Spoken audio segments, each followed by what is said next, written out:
1. I'd been watching the man for nearly a month now. Every afternoon he'd come into the cafe where I worked, order the same thing, black coffee with 2 sugars, and then type on his laptop for around an hour before leaving. Who was he? The man barely spoke a word to anyone, so he remained a huge mystery to me. Where did he come from? By the fact that he wore a different tailored suit each day, I could tell that he was quite wealthy, and he was handsome too. A mop of neatly brushed ebony curls sat atop his head, and there was a shadow of stubble on his sharp jawline. I found something familiar in his ocean blue eyes. Pain. It was what I saw dancing in my own brown eyes each time I looked in the mirror. What happened to this man? From where I was standing behind the counter, I could see several small, thin scars littering his neck and hands. Perhaps he'd been in a car crash and got cut by shards of glass. I know he's hot, but stop staring before he notices, whispered Claire, my fellow waitress. What do you think his story is? I asked. The two of us often attempted to guess the backstories of the many customers that frequented our workplace. Billionaire who's just had his heart broken, hides from society in this shabby old cafe every day, she answered without skipping a beat. I considered it. I'm thinking something more along the lines of rich, heartbroken writer spends hours each day transforming his emotions into words in this shabby old cafe. He gives me that tortured artist vibe. He looks dangerous, she said. I've noticed that a lot of people actually fear him. Why though? Nah, he probably only looks scary. If he really is dangerous, I'm pretty sure he'd have done something questionable by now. He seems nice enough. I shrugged. I'm going to go talk to him. Rosalie, no.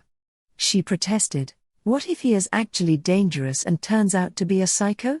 Even better. I shot her a crooked smile. I'd always been a little too reckless for my own good. Hey!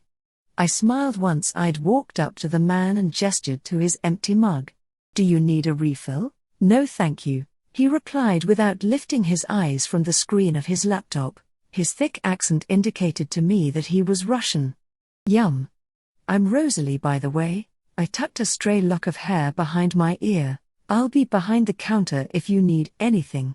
It's nice to meet you, Rosalie, came his deep voice just as I was about to walk away. I'm Chekhov. Nikolai Chekhov. Lovely to make your acquaintance. I beamed. How are you liking the cafe? Good coffee, he said simply, and it's quiet. Have you worked here long? Only 2 months, I answered. It's great and I get to meet new people every day. Are you new in town? Yes, I suppose I am, he nodded. I moved back here from Russia not too long ago. I quite like the place. I'm new too, been here for about 3 months, I said. It's a beautiful town. What are your favorite spots around here so far? He questioned, blue eyes surveying me. I've been wanting to explore for a while. Oh. My excitement grew. Well, there are many old bookstores, and there is a really nice park close by too. Suddenly his phone buzzed and his expression grew dark the moment he looked at it. I must leave now. He quickly stood up and grabbed his laptop. But I do hope I'll see you again tomorrow. I would love to hear about these bookstores you speak of. I'll be here. A blush rose to my cheeks. I watched him leave with giddy smile on my face. Wow. Since I moved to this city, I'd been filled with a newfound confidence and I absolutely loved it. The old me would never have dared to speak to a man like him. I mean, I was still incredibly shy, but I hid it well. My confidence may have been mostly fake, but it was better than noting. I firmly believed that if I faked it, I would eventually make it. My theory seemed to be correct so far. I just successfully struck up a conversation with a man straight off a magazine cover and I was very proud of myself. Girl. Came Claire's excited voice. What did he say? I'm definitely coming to work tomorrow, I replied with a mischievous giggle. I want to see him again. I thought you were leaving early and coming to the club with me. She questioned. But you get that, dick, babe. You don't really have to go through a fussy job interview to work at the club. I just walked in and they asked if I could dance, and then I had to show them what I could do. We can go tomorrow night instead of the afternoon. He seems nice, all dark and broodier, exactly my type. I blushed crimson. I mean, I wouldn't mind actually getting some dick for once. But yeah, I don't know. You wouldn't mind? She raised both eyebrows. Please. Your virgin ass needs it. If you get the job, you'll be the first virgin stripper I've ever met. It doesn't matter. A smirk danced on my lips. I haven't had sex, but I sure know how to please a man, or at least get his attention. That you do, she laughed. Now what is the name of your new target? Nikolai Chekhov. I grinned. He's Russian. Please don't break his heart, she snorted. He's too pretty for that. I'd rather break his heart than he break mine, I said. But you never know, maybe I'll actually genuinely fall for this one. He seems different. You've spoken to him literally once for about 5 minutes, she pointed out. True, I agreed. But hey, he's not like anyone else I've ever spoken to. He's actually managed to keep my attention. I ship it. Claire nodded. Yes, broke waitress gets whisked away by shy billionaire. I can picture it already. That way you won't have to work at the club. What if he's not actually rich? I questioned. What if he's on that computer every day because he's job hunting? Did you see that fat shiny Rolex on his wrist? All the rings? The suit? Hell, even the way he walks. She chuckled. I can spot a rich man a mile away. My night job has its perks. Even more reason to peruse this new Russian daddy. I decided. He's hot, has an even hotter accent, and he's rich. I've always wanted to at least have a one-night stand with a billionaire, if I can't date one. I blamed my strange fantasies on all of the many romance novels that I spent a great deal of time reading. A one-night stand involves sex, she said. It's better to lose your virginity to someone you know well, but to each their own, babe.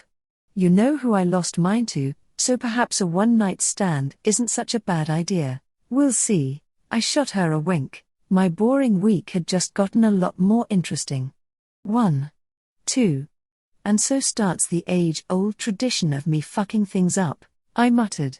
You'll be fine, I promise, Claire encouraged. You've got a good body and I've seen you dance before.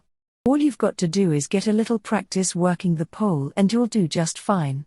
Remember, I'm always here if you need any help, but what if I freeze when I'm on stage? I sighed. I'm going to be dancing almost naked in front of an entire room full of people every night to pay the bills. These were desperate times. I was shy at first too, but I got used to it fast, she replied. And we all wear masks there so no one will recognize you on the street. That helped me a lot. When I'm on stage, it's just me and the music, oh, and the money. The pay can get pretty good on some nights. How sure are you that I'll get the job? I asked. Even with all this makeup, I still look pretty young. You look at least 18 and that's a good thing. There is a large audience that prefers younger girls, Claire explained. You just need to remain confident and you will get the job. Never show how nervous you really are or you'll get eaten alive by both the other dancers and the customers. Act like you just don't give a damn, even if you're shaking on the inside. I can do this. I took a deep breath just as we reached the front entrance of the club. I'm a bad bitch. Yes, you are, she cheered. Get that money, girl. Money. The only reason I was doing this, I was barely making ends meet by working as a waitress during the day, and for me that was an incredibly dangerous thing. I always needed to have money put aside in case I needed to run again, in case he found me. So here I was, a few minutes away from my first job interview at a strip club. The place was one of many around town owned by some rich Italian guy called Salvatore Guerrero, but according to Claire he hardly ever came to the club. Instead the place was run by men who worked for him. I thought back to this morning and of how I postponed my off day and went to work just to see a man I barely knew, only to be disappointed when he didn't show up. I was a hopeless romantic and an even bigger fool. Deep down I'd been hoping that some sort of magical romance would bloom from our one short conversation in that little cafe. I'd been facing the harsh realities that came with life for years, and yet I still continued to fantasize about things that only happened in films. I was just a girl after all, having turned 19 exactly 2 weeks ago. My childhood and most of my teenage years had been robbed from me, So deep down I was still longing to be a young girl living life in a dream. I had to continuously remind myself to be tough, because life was not easy and it never would be, but oh how I longed to let my guard down. To actually be able to sleep without a knife under my pillow. This job, however, would change things for me. I would use the money I earned to finally get away from him and maybe even buy protection if need be. There were many crime families in the city who offered that service. I wanted to move far away to a place I could never be found and start a new life. I longed to be happy and at peace, to actually feel safe in my own home and not have to look over my shoulder every time I set foot outside. My ears were assaulted by horribly overplayed electronic music the second I set foot inside the club, my arm tightly linked with Claire's. "You've got to go straight to the back where the private rooms are. They also do interviews in there." She had to yell slightly to be heard over the noise. "My shift only starts in an hour, so I'll go with you." We weaved our way through the crowd of people, and I watched the women dancing up on the stage with awe. What they were doing was an art. They were absolutely mesmerizing, looking quite confident as they contorted their bodies on the pole. They knew that they looked good and used their sensuality to attract the attention of the crowd. I realized that they were beautiful not because they were trying to convince us that they were, but rather because they already knew they were. That gave them a power which could be used to capture the attention of almost anyone who was able to feel desire. I only hoped I could be the same. Claire led me into a smaller room just as a lingerie-clad girl walked out. "Just say hi to the people at the back, fill out the form and maybe give them a copy of your ID." I don't know if they still ask for that though. "When they give you the go-ahead, undress, go on stage and work your magic," she instructed. "I'll be right here the entire time, don't worry. Wish me luck." I forced a smile onto my face, because hell, I sure need it. Quickly, I walked over to the end of the room where two serious-looking men lounged on a sofa. "Name and age," drawled the one with a light Italian accent. "Rosalie Harrington," I replied. "I'm 19. Are you here to be a dancer or a waitress?" questioned the other. "Dancer," I answered. "Fill in this form, choose a song on the computer at the back and show us why we should hire you." He handed me a sheet of paper and a pen. Without wasting much time, I completed the form and passed it back to the man, who sent me only a curt nod in response. I made my way backstage, stripped down until I remained in only my white lingerie, then selected a fast-paced, yet still sensual song on the computer. I then walked out on stage to the pole and repeated the dance routine that Claire taught me. Thanks to her, I was pretty sure that my performance was flawless. I'd spent hours rehearsing it after all. Once the song came to an end, I hopped off the stage and slowly approached the men who were both watching me with looks of approval on their faces. "You start tomorrow," spoke the one. 8 o'clock sharp. "Thank you," I beamed.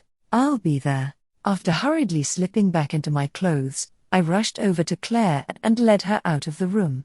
"You were amazing up there." She pretended to wipe away a tear. "You make me so proud. I start at 8 tomorrow." I squealed. "Thanks to you and that routine you taught me, I actually got hired." "I told you you'd do well," she grinned. "We need to celebrate, but my shift starts in 5 and I've got to run.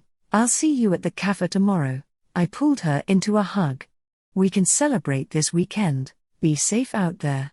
The streets are dangerous at night," she warned. "And text me when you get home, okay?" After saying our final goodbyes, I left the club and walked down a busy street to the train station.